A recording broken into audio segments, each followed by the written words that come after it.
بسم اللہ الرحمن الرحیم۔ صحیح بخاری حدیث نمبر 32، چیپٹر نمبر 2، ایمان کا بیان۔ سند حدیث اور حدیث مبارکہ صلی اللہ علیہ وسلم۔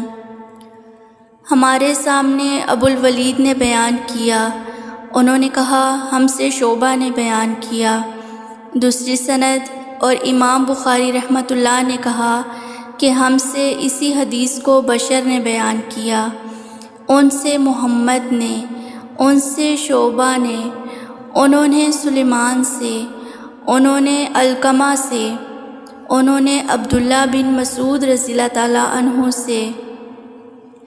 جب سورۃ الانعام کی یہ آیت اتری، جو لوگ ایمان لائے اور انہوں نے اپنے ایمان میں گناہوں کی آمیزش نہیں کی، تو آپ صلی اللہ علیہ وسلم کے اصحاب نے کہا، یا رسول اللہ، یہ تو بہت ہی مشکل ہے، ہم میں کون ایسا ہے جس نے گناہ نہیں کیا؟ تب اللہ پاک نے سورہ لقمان کی یہ آیت اتاری، ان الشرک لظلم عظیم، کہ بے شک شرک بڑا ظلم ہے۔